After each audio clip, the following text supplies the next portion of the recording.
Today, we are going to be looking at 5 more underrated Pokemon in Regulation G. If you guys did miss out on the first part, because apparently this is a series now, feel free to check that out. It will be linked up above for you guys and at the end of the video. But with that said, once again, we are focusing on the non-restricted side of things, and that's those Mons that may not be a perfect fit for every team, but on the right team can definitely excel in this format. So let's jump right into it. We're going to kick this list off with Volcarona. Now, Volcarona is a Pokemon that over time always gets talked about being brought up in formats. Is it actually good? Maybe it's not good. Maybe it is good.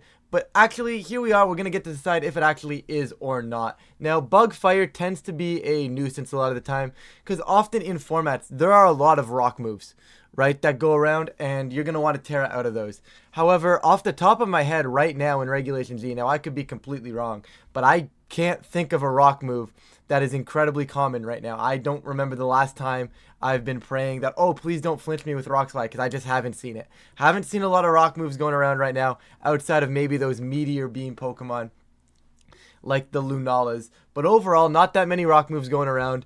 So you're not necessarily needing to Terra, and you get a busted ability in Flame Body. Now, this is going to be the Pokemon that's going to be countering the Zamazentas.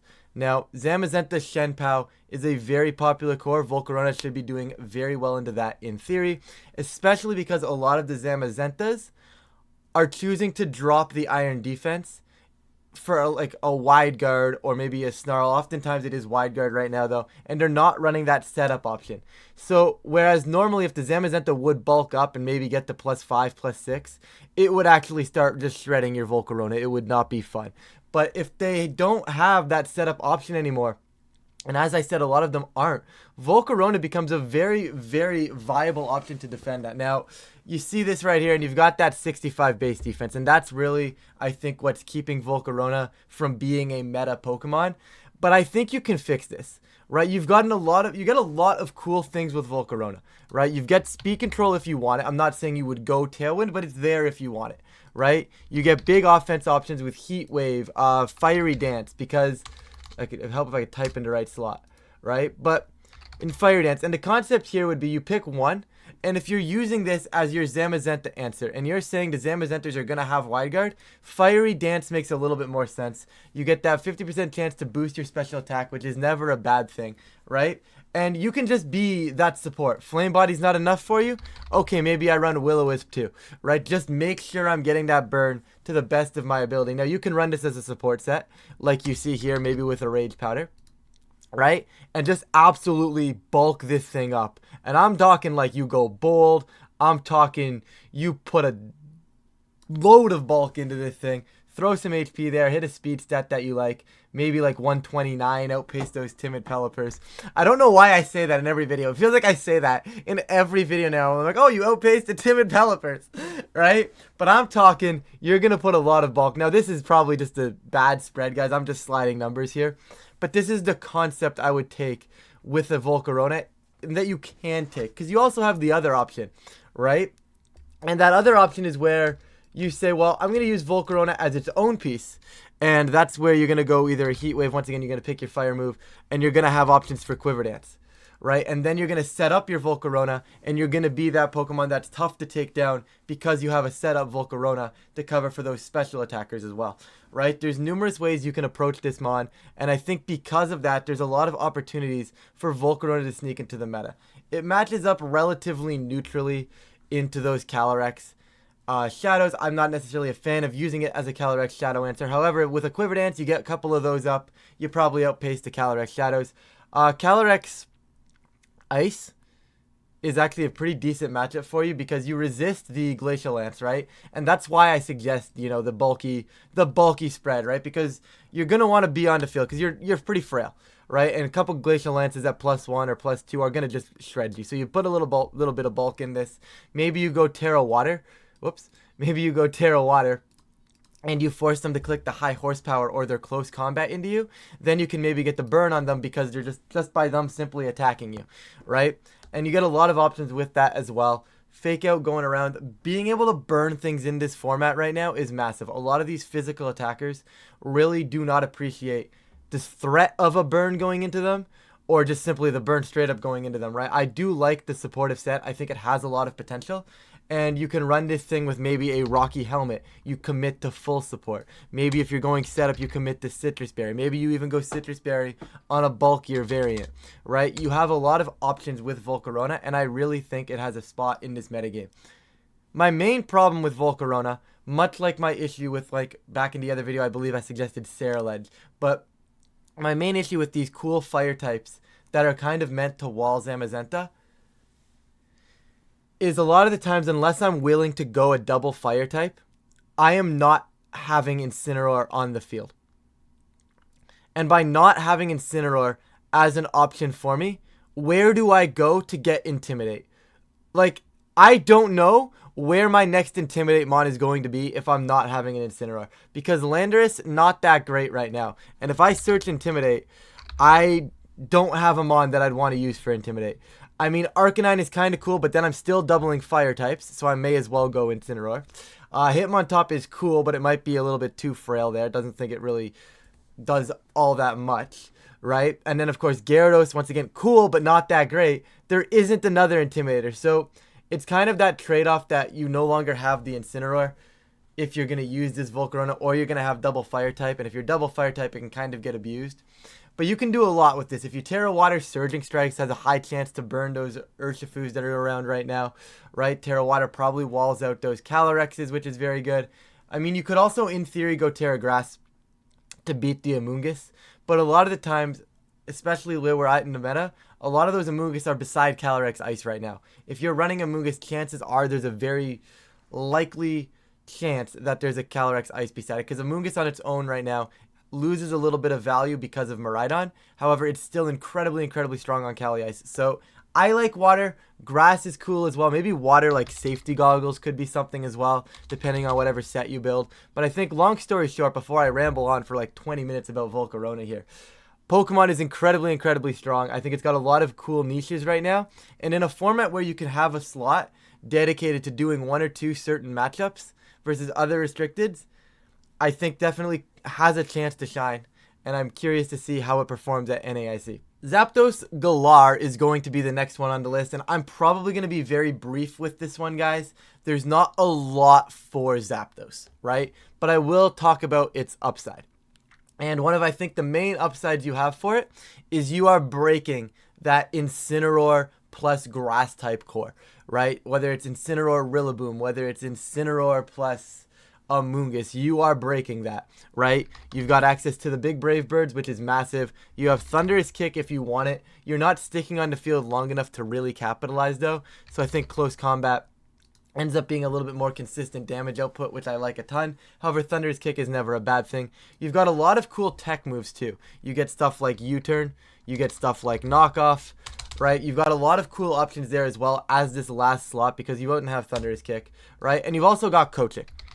I will talk really quickly about coaching. We've kind of seen it have its moments. We've seen it on Scarf Urshifu, where the Urshifu can coach that Calyrex. Similar concept with the Galarian Zapdos. You're able to coach those physical pieces and just allow them to do big damage, while Zapdos prevents Intimidate from coming onto the board again, right? Intimidate's not super common right now. It's just pretty much Incineroar, as I was talking about with Volcarona. But Incineroar is still a 30, 40, 50% usage mon depending on the tournament, right? It's a Pokemon that is going to be around. If you have the ability with one of your extra pieces or one of your last slots to shut down an entire core, like Incineroar Amoonguss is a very strong defensive core. If I can shut that down with one Pokemon, why not shut that down with one Pokemon?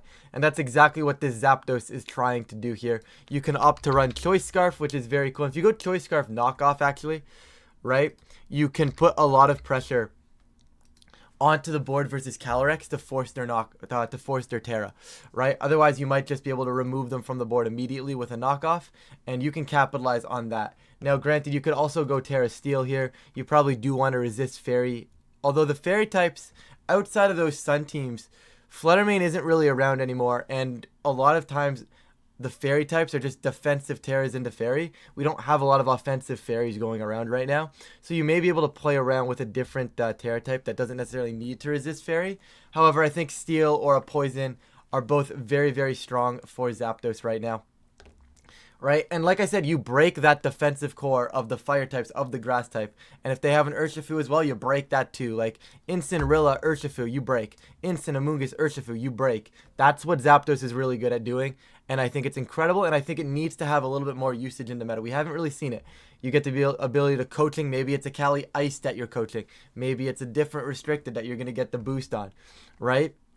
And I think just having this option, you get the Defiant, so you're not getting hit by Intimidate. You're getting the +1. You're putting pressure back onto the board. The Mon is incredibly good. I also think it gets Tailwind.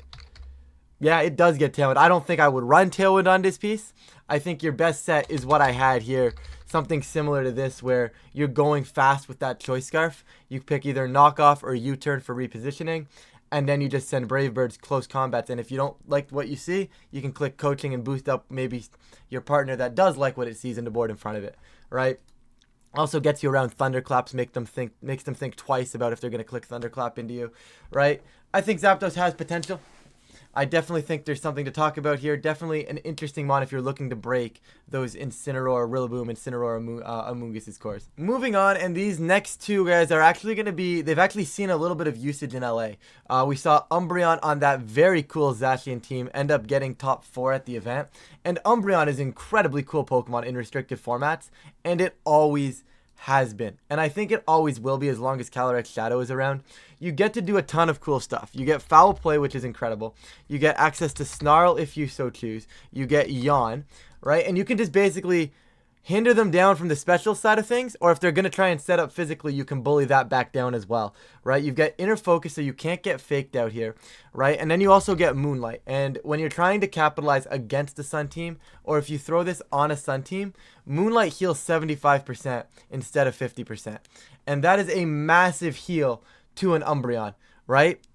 When you can put the pressure that you're putting on the board with Umbreon, with Yawn, with Snarl, you are going to get turns to Moonlight and heal yourself back up. In terms of a full-on Umbreon set, I'm going to be honest, I haven't given it a ton of thought, so I'm not going to sit here and start spewing nonsense about, hey, you could do this with an Umbreon set. I really haven't thought about it. I'm going to be honest. However, it has a lot of cool tools and really good defensive capabilities to sit on the field and do exactly what it wants to be, and that's be a nuisance. Whether you're yawning and either forcing things to fall asleep or switch off the board, giving you positioning, whether you're snarling as a hindrance, whether you're foul playing, there is a lot to be said about Umbreon. I think it needs to be looked at a little bit more, especially on some of the Sun teams. Like, I think Koraidon Umbreon, I think is something that really hasn't been looked at all that much yet. I'd be very curious to see if it could work, because overall, I mean, it's still a little shaky because the problem with it is fairy moves, right? And I said this with the Zapdos, but where are the fairy moves in the metagame right now? There's really not that many of them, right? I mean, outside of those like Sun teams with the Fluttermane, there ain't that many fairy moves going around right now. So is that really too big of an issue? That's really up for when you start team building. That's up for you to decide. But it also could be cool beside Groudon. Obviously, it saw success with Zacian. I don't think it needs to be paired strictly on a Sun team. I think you can pair it off of a Sun team and use it in a matchup versus a Sun team. Now, granted, Koraidon probably just gonna bully Umbreon down. However, don't worry about Koraidon. Just have an answer to Koraidon in your other 5 slots, right? Maybe you have a really good Koraidon matchup, but you're just looking for something that can hinder off like the Calyrex Shadows, and maybe Umbreon is that piece, right? I'm not here to build these cores, right? I'll throw some ideas out and I'll give you some ideas, but I think on the right teams, these Pokemon can shine. I'm not sure if I necessarily hit the nail on the head here with where I want to go with this Umbreon, but I think there's a lot of potential for it, right? You can go Leftovers, you can go Citrus Berry, right? You become that bulk, you become that nuisance, and I think there's a slot for Umbreon in this meta right now to be able to fully capitalize. We're keeping things going. We've got Gothitelle now, and once again, Gothitelle is a weird Pokemon, okay? Gothitelle, time and time again, it sees a lot of large upticks in play, and then it just simply dies off. However, this time, I really don't think it's going anywhere. And I'm going to be honest with you, when you have a restricted format, and most of the format is positioned to get my restricted onto the board in a beneficial state, if you shut down one of your opponent's best ways to position, and that is by simply switching their pieces with Shadow Tag. If you take that skill or that ability away from your opponent, that is absolutely massive, especially in a format where I mentioned before that it is trying to cycle around to that restricted. Get that restricted in a beneficial slot. If I can take that away, that is going to be massive. Of course, we saw Gothitelle almost basically take over Los Angeles Regionals, right? We had 2 of them in top 8. It was the exact same team, I believe, both in Rajan and Colin there. But Gothitelle Koraidon was really, really strong. What I found one of the issues with Koraidon was when I was testing it, was that it was very similar to Miraidon. It was kind of easy to turn off its big weather boost, right? Like, Miraidon, of course, would lose the terrain, and you wouldn't be doing as much damage. Koraidon really appreciates having that Gothitelle. It appreciates that positioning where all of a sudden they can no longer switch. Koraidon gets into a position, collision course is something, and you're in a very good spot. Maybe you don't collision course. Maybe you just trap them in, get a couple flame charges off, then you're faster than everything, and you can go from there, right? Now, that's simply just talking about Shadow Tag, right? That ability alone is enough to make Gothitelle good. But don't forget, Gothitelle also gets access to Fake Out. Gothitelle also gets access to Psychic coverage, which normally I wouldn't be like, oh my goodness, you need to have Psychic coverage on your team. But having something like a Psychic or a Psyshock, right, just to be able to hit into those Amoonguses or those Urshifus, it's probably a fairly strong option for you as your attacking move. Another fairly strong option as your attacking move, Foul Play, right? Just once again, we've seen Foul Play be really strong in this format, and I think you could definitely capitalize on it here as well. There are tons of options. I mean, if you really, really wanted to, you can go Gravity, you can go Hypnosis, right? I'm not going to suggest it, but it's there, right? And I think that's what has to be mentioned. You have access to incredible tools of just locking Pokemon on the field, being able to click Fake Out, buying yourself all kinds of turns, and taking your opponent's ability to switch away from them. And all of that alone is incredible. You're also bulky. You're a very tough piece to take down, right? Obviously, it's not like incredibly bulky anymore. 70, 95, 110 used to go a lot farther than it does in today's metagame. However, overall, you know, you can relatively fix that, right? You can outpace this to be faster than a ton of the Incineroars, right? Now, you don't need to go this fast, right? You don't need to be Jolly. You don't really need to be this fast to outpace those max speeds Incineroars. But if you want it to be, you could be, right? Because then you're trapping them on the board. You're going to click Fake Out into them, right? And they're just going to get stuck on the board. And if you do decide to go faster than them, maybe you run Taunt as well, right? There are tons of options for Gothitelle, and I'm probably missing a couple. I'm going to be honest. I'm probably missing some of the options that Gothitelle gets, right? I haven't talked about keeping your Terra type or switching your Terra type to keep yourself on the field a lot longer. Maybe Terra Normal, maybe Terra Dark, maybe Terra Water. All of that is pretty consistent, right? Tons of options. You still have access to your item as well, whether it's going to be Citrus Berry, Rocky Helmet, Mental Herb. Tons of options here, right? And I think that's what Gothitelle gives you. Gothitelle gives you options. Gothitelle gives you a lot of text. And at the same time, the Shadow Tag ability is by far what you are looking at capitalizing on it. Taking away your opponent's ability to switch is so good, and I could go on and on about that, and I already have gone on and on about that, but I could keep talking about that for hours, but we're not going to keep talking about that for hours. We're going to get into the last Pokemon now. Alcremie is going to be the last slot of the day, and I always like tossing in a little bit more of a wild card pick. Something that really hasn't seen usage. Like the other mons we've talked about, Volcarona, Umbreon, Gothitelle, right? And even Zapdos in a way, they've all seen a little bit of usage. They've seen enough output in the meta to really say, why am I not being considered a little bit more? So like, I always like having one that really hasn't been seen. We saw Alcremie originally in the beginning of the format very, very briefly, and it was beside Calyrex Ice Rider. And you have two really, really good abilities. You can go Sweet Veil so your Pokemon can't fall asleep, which feels pretty good, right? Or you can go Aroma Veil, and that's going to protect your team from taunts, from encores, and all the like that. And on a Trick Room team, Aroma Veil is incredibly, incredibly strong, right? You obviously don't get too many crazy offensive moves, But what you do get is access to, I think, one of the most broken moves in the game is that is Decorate.